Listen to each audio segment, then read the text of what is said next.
नमस्कार शेतकरी मित्रांनो। तर मित्रांनो, प्रत्येक शेतकऱ्यांना आता किसान कार्ड काढणं अनिवार्य करण्यात आलं आहे। तुम्हाला पीएम किसान योजनेचा लाभ घ्यायचा असेल किंवा शेती संबंधित इतर कोणत्या योजनेचा जर लाभ घ्यायचा असेल तर शेतकऱ्यांना किसान कार्ड काढणं अनिवार्य करण्यात आलं आहे। तर आता तुम्ही सीएससी सेंटरवर गेला असेल किंवा आपले सरकार केंद्रावर गेला असाल तर त्या ठिकाणी भरपूर अशी तुंबळ गर्दी तुम्हाला दिसेल। त्याचबरोबर फार्मर्स ट्रॅक ही वेबसाईट व्यवस्थित काम सुद्धा करताना दिसत नाहीये। तर मग आता पीएम किसान योजना असेल, इतर कोणत्या योजनेचा लाभ जर घ्यायचा असेल तर आता किसान कार्ड हे नेमकं काढायचं कसं? बरेच शेतकरी हे सेंटरवर दिवसभर उभं राहून सुद्धा त्यांचं किसान कार्डचं रजिस्ट्रेशन असेल केवायसी मित्रांनो झाली नाही। तर मग आता त्याचबरोबर काही महत्वाचा प्रॉब्लेम सुद्धा शेतकऱ्यांना येत आहेत। शेतकऱ्यांचा आधार कार्ड त्या ठिकाणी टाकल्यानंतर शेतकऱ्यांचा अर्ज हा ड्राईव्ह मध्ये पेंडिंग पडून आहे। ज्या शेतकऱ्यांनी अगोदर अर्ज भरला असेल त्या शेतकऱ्यांचा अर्ज अर्धवट सुटला असेल तर त्या शेतकऱ्यांचं अर्ज सेव्ह आणि कंटिन्यू हा ड्राईव्ह मध्ये सेव्ह झाला आहे। सेव्ह झाल्यामुळे शेतकऱ्यांचा अर्ज हा समोर जात नाही। हा बऱ्याच शेतकऱ्यांना मित्रांनो प्रॉब्लेम येताना दिसतो आहे। तर मित्रांनो, आजच्या या व्हिडिओच्या माध्यमातून शेतकऱ्यांचा हा प्रॉब्लेम कसा सॉल्व्ह होईल या संदर्भात अपडेट माहिती आजच्या या व्हिडिओच्या माध्यमातून आपण पाहणार आहोत। त्याचबरोबर मित्रांनो, या व्हिडिओला सुरुवात करण्याआधी चॅनलवर तुम्ही पहिल्यांदा चॅनलला सबस्क्राइब करून बाजूला असलेल्या बेल आयकॉनला नक्कीच प्रेस करायचा आहे अशाच प्रकारचे महत्त्वपूर्ण अपडेट तुम्हाला भेटत राहण्यासाठी। तर मित्रांनो, फार्मर्स ट्रॅक ही राज्य सरकार आणि केंद्र सरकारने एक महत्त्वाची मोहीम हाती घेतली असून प्रत्येक शेतकऱ्याला प्रत्येक योजनेचा लाभ डायरेक्ट एकाच कार्डद्वारे मिळावा म्हणून राज्य सरकार आणि केंद्र सरकारने ही महत्त्वाची मोहीम हाती घेतली आहे। त्याचबरोबर आता पीएम किसान योजना असेल, शेतकऱ्यांना कुठल्याही प्रकारे डीबीटी प्रणाली असेल यांच्या मार्फत कुठल्याही प्रकारचा योजनेचा लाभ जर घ्यायचा असेल तर त्या शेतकऱ्यांना किसान कार्ड काढणं हे अनिवार्य करण्यात आलं आहे। तर मग आता हे कार्ड काढायचं कसं या संदर्भात सुद्धा महत्त्वाचा व्हिडिओ आपल्या युट्यूब चॅनलवर बनवून ठेवला आहे। त्याची लिंक मी खाली डिस्क्रिप्शन बॉक्स मध्ये ठेवली आहे। त्या लिंकवर क्लिक करून तुम्ही हा अर्ज सहज भरू शकता। त्याचबरोबर मित्रांनो, या व्हिडिओचा थंबनेल तुम्ही पाहिला असेल की बऱ्याच शेतकऱ्यांचे अर्ज हे ड्राईव्ह मध्ये पेंडिंग पडून आहेत। शेतकऱ्यांनी आधार नंबर त्या ठिकाणी टाकल्या शेतकऱ्यांचा अर्ज सेव्ह अँड कंटिन्यू असं ऑप्शन दिसत असेल, परंतु त्यावर सुद्धा क्लिक केल्यानंतर शेतकऱ्यांचा संपूर्ण अर्ज हा सबमिट होत नाही। तर मग आता नेमका हा प्रॉब्लेम झाला तरी काय?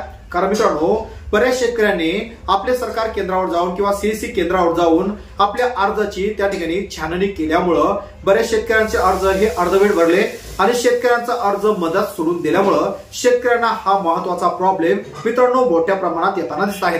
तर मग आता तुम्ही म्हणत असाल की यावर नेमकं आता सोल्युशन नेमकं आहे तरी काय? मित्रांनो, सांगायचं तात्पर्य फक्त फार्मर्स ट्रॅक ही निजी वेबसाईट आहे, ही गव्हर्नमेंटची वेबसाईट आहे। या वेबसाईटवर अद्यापही सुद्धा काम सुरू आहे।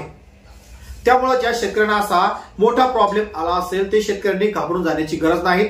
त्याचबरोबर बरेच शेतकरी सीएससी केंद्र चालक असेल किंवा आपले सरकार केंद्र चालक असेल यांच्यावर आरोराई सुद्धा करताना दिसत आहेत। तर आता सीएससी केंद्र चालक असेल, आपले सरकार केंद्र चालक असेल याचा कुठल्याच प्रकारे मित्रांनो त्या ठिकाणी दोष नाही। त्यामुळं त्यांच्यावर आरोराई करून कुठल्याच प्रकारे काही साध्य करता येणार नाही। तर मित्रांनो, फार्मर्स ट्रॅक ही जी वेबसाईट आहे या वेबसाईटवर एडिट साठी अद्यापही ऑप्शन आलेलं नाही। त्याचबरोबर ज्या शेतकऱ्यांचे अर्ज हे त्रुटीमध्ये पडले असेल त्या शेतकऱ्यांना आता दिलासादायक माहिती मित्रांनो आपण देऊया, कारण की या वेबसाईटवर काम सुरू आहे। एडिटचं ऑप्शन लवकरच आता या वेबसाईटवर येणार आहे, कारण की सीएससी जे डिस्ट्रिक्ट मॅनेजर असेल त्यांच्यासोबत नुकतीच चर्चा केली। त्यामधून आपल्याला एक महत्वाची माहिती अशी मिळाली की या वेबसाईटवर काम सुरू आहे। ज्या शेतकऱ्यांचे अर्ज हे पेंडिंग पडून असेल त्या शेतकऱ्यांच्या अर्जाची पूर्णपणे छाननी करून त्या शेतकऱ्यांचे अर्ज समोर त्या ठिकाणी सबमिट आता डायरेक्ट केल्या जाणार आहेत। त्याचबरोबर जे केंद्र चालक असेल यांनी काही महत्वाची माहिती सुद्धा मित्रांनो असणं गरजेचं आहे। ज्या शेतकऱ्यांचा अर्ज आधार नंबर टाकल्या ओटीपी येतो, तो ओटीपी टाकल्यानंतर मोबाईलवर ओटीपी येतो, तो ओटीपी टाकल्यानंतर कुठल्याच प्रकारे शेतकऱ्यांचा अर्ज हा अर्धवट सोडू नका।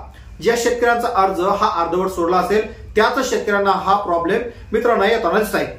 तर मग आता बरेच शेतकरी असे आहेत की त्या शेतकऱ्यांचा अर्ज भरला परंतु तालुका येत नाही। तर मग आता हा तालुका का येत नाहीत? मित्रांनो, बऱ्याच शेतकऱ्यांचे जे 7/12 असेल 7/12 हे ऑनलाईन पद्धतीत अपडेट करणं अद्याप बाकी आहे। तर त्यामुळं तलाठी कार्यालयामध्ये या 7/12 सुद्धा काम सुरू आहे। ज्या शेतकऱ्यांना हा प्रॉब्लेम येत असेल त्यांनी सुद्धा चिंता करू नका, कारण की 10 ते 15 दिवसानंतर ही वेबसाईट एकदम सुरळीत काम करणार आहे। या वेबसाईटवर एकदम महत्वाचं काम सुरू आहे। त्यामुळं शेतकऱ्यांनी कुठल्याच प्रकारे गडबड करू नका, अजून भरपूर वेळ आहे आणि प्रत्येक शेतकऱ्याला प्रत्येक योजनेचा लाभ मिळावा हाच हेतू केंद्र सरकार आणि राज्य सरकारचा आहे। त्याचमुळं हे संपूर्ण अपडेट राज्य सरकार आणि केंद्र सरकारने डायरेक्ट शेतकऱ्यांना हस्तांतरित सुद्धा केले आहे। त्यामुळे शेतकऱ्यांनी गोंधळ जाऊ नका, अद्याप भरपूर दिवस आहे। शेतकऱ्यांना पीएम किसान असेल, इतर कोणती योजना असेल, प्रत्येक योजनेचा लाभ आता अजून मिळणारच आहे, त्यामुळे घाबरून जाऊ नका। आणि केंद्र चालकांनी संपूर्ण अपडेट माहिती घेऊनच त्यांचा शेतकऱ्यांचा किसान कार्ड काढायचा आहे आणि त्यांची केवायसी सुद्धा करायची आहे। तर मित्रांनो, अशा प्रकारे ही महत्वाची इन्फॉर्मेटिव्ह माहिती आपण या व्हिडिओच्या माध्यमातून सादर केली आहे। या संदर्भात तुमचं नक्की मत काय आहे नक्कीच कमेंट बॉक्समध्ये कमेंट करून कळवायचं आहे।